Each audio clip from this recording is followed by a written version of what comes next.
Chapter 17 is the nitty-gritty.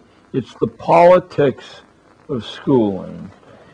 And I wrestled with this idea for literally years, trying to find some way to communicate the brilliant invention that keeps us static, that keeps school reform producing the same thing we had before we reformed the schools.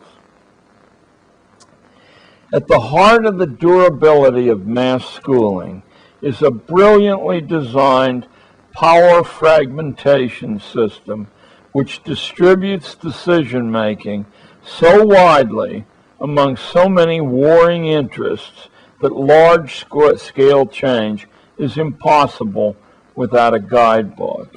You have to know who actually holds the actual string of power.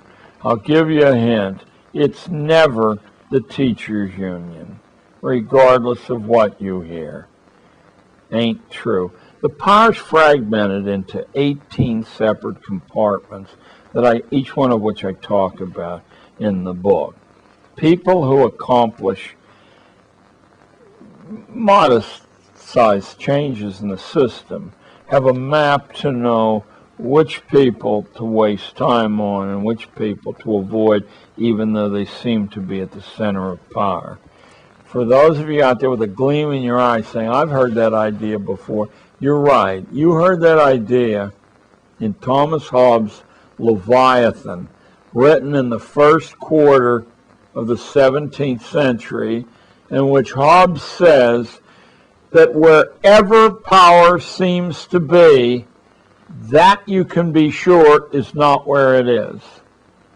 And the whole shtick, sort of an Eastern Yiddish word, the whole shtick of getting anything accomplished is actually not to beat your head against the ladders of authority, because they don't lead to the authority. It's to discover where the authority is and home in on that. So, the politics of schooling. And of course, each one of these compartments of supposed power have to be paid off. That's why these darn government schools are so expensive. I'll give you just one example from my experience. In the last school I taught in, I was given a former science room on the third floor of the building for my room. I'm saying a former science room on purpose because those huge slate tables with sinks in were still in the room. But sometime during the school year, the custodian came in and removed all those desks. What he didn't notice, or probably was just indifferent about, is that the legs had been embedded in the floor, and when he removed the desks, in some places there were holes that went straight down to the next classroom. And so my kids, being an enterprising lot, would make spitballs, and dare I say it, would even wad up used toilet paper and drop it through those holes into the screaming class beneath. Eventually this reached the principal's ears, and he came to my door and he said, I demand that you stop that. And I said I asked for permission to stop it. It would have taken 10 minutes. I'd go out and buy some patches and I'd put them down myself over these holes, and that would be the end of the temptation. But I was informed by the custodian that that was illegal.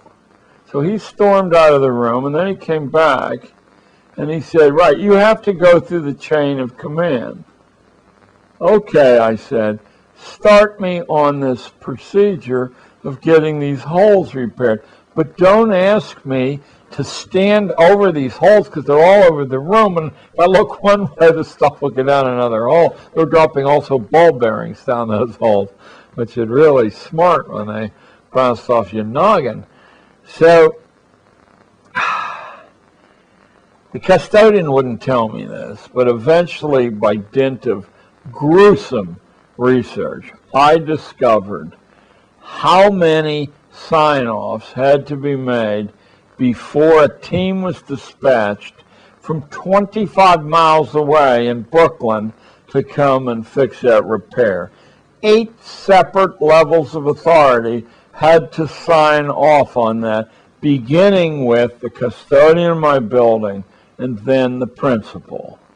But there were still 6 hoops to jump through, and then they didn't come. I misspoke. They didn't come to fix the holes.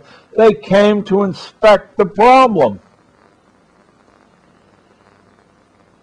I want you to know the whole procedure took 8 months for work that any journeyman could have finished in a half an hour, including purchasing the supplies to do it. And duplicate that experience by thousands and thousands of repairs in the 1,000-odd schools in New York City that are under the central system.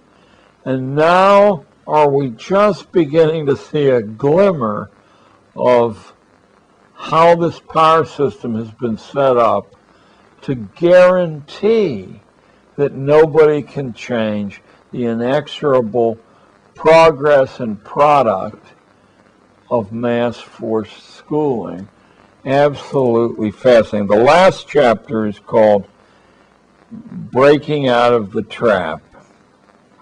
And I'll just read the epigraph. The only conceivable way to emerge from this trap, from which no further human, I found a typo, progress is possible, is to repudiate centralization of schooling in the form of national goals, national tests, national teaching licenses, school-to-work plans, and the rest of the utopian package, which in California is daily being tried out here and there.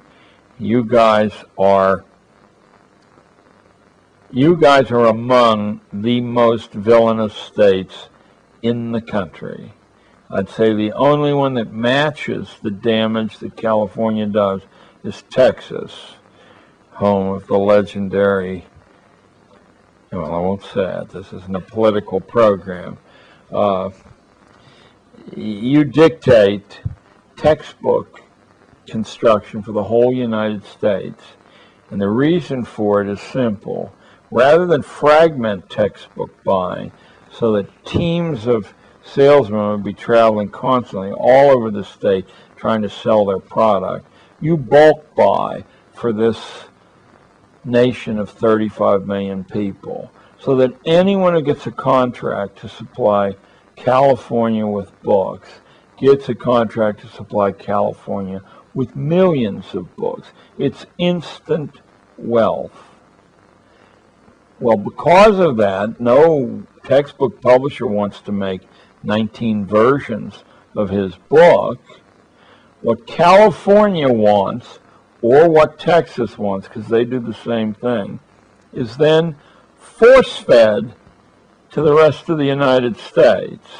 And what you have wanted for all my lifetime is not in books that train the intellect. You've wanted books that propagandize the spirit, that socialize children. Your books are riddled with errors, some of them so comic that if I say them, you won't believe them.